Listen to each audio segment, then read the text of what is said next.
বানাহাট সর্বজনীন দুর্গাপূজা ও মেলা পরিচালনা কমিটি গঠিত হলো। এইবার এই পূজা ৮৬তম বছরে পা দেবে।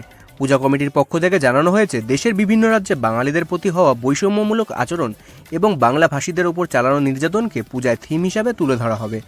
এই কমিটির তত্ত্বাবধানে বানাহাট হাই স্কুলের ময়দানে হওয়া ঐতিহ্যবাহী দুর্গাপূজা ও ডুয়ার্সের অন্যতম বড় মেলা আয়োজিত হয়। মেলা চলে প্রায় ২০ দিন। মঙ্গলবার বিকালে বানহাট বলকা পরিমল হিন্দি হাই স্কুলের হলরুমে এলাকার বিভিন্ন মানুষের উপস্থিতিতে সভার মাধ্যমে নতুন কমিটি তৈরি হয়।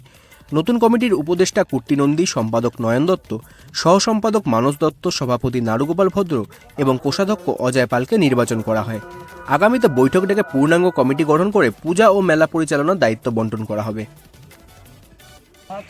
বানাহাট বলকাপুর স্কুলে বানাহাটে যে বৃহত্তর পূজা যে হয় দুর্গা পূজা কমিটির মিটিং হলো, সেখানে সভাপতি কর্মে সেখানে আমাকে এই এলাকার যারা এলাকার বাসিন্দারা তারা আর কি যারা তারা আমাকে সেক্রেটারি নির্বাচিত করে এবং প্রেসিডেন্ট নির্বাচিত করে আমাদের নারুগোপাল ভদ্র মশাইকে এবং কোষাধ্যক্ষ নির্বাচিত করে অজয় পালকে। সভাপতি করে আজকে এই কমিটি সিদ্ধান্ত হয়।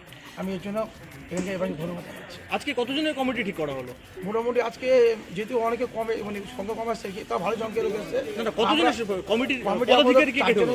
ঘোষণা হয়েছে। আপনারা জানেন, প্রেসিডেন্ট, সম্পাদক, সহ সম্পাদক মানস দত্ত এবং কোষাধ্যক্ষ অজয় পাল।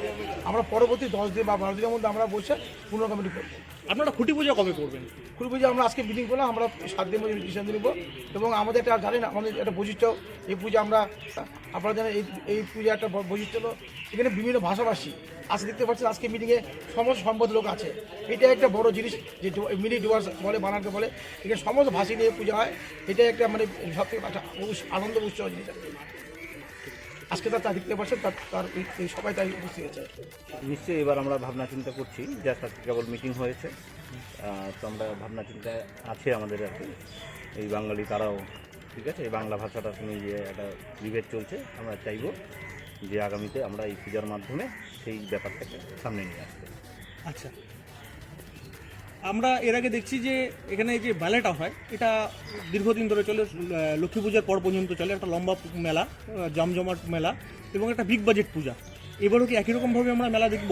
আশা করছি তার থেকে বেশি হবে এবার, ঠিক আছে। লোক সংখ্যাও বেড়েছে আর জায়গাও সাফিসিয়েন্ট জায়গা আছে। আমরা চেষ্টা করবো যাতে বড় করে করা যায়। মেলার নাগরদোলনার টিকিট নিয়ে প্রতিবারে একটা প্রশ্ন থাকে এবং তার দাম কি হবে, কারণ যেহেতু প্রত্যন্ত আদিবাসী এলাকা, বোনাস নিয়ে এবার একটা সমস্যা আছে বাগানগুলোতে।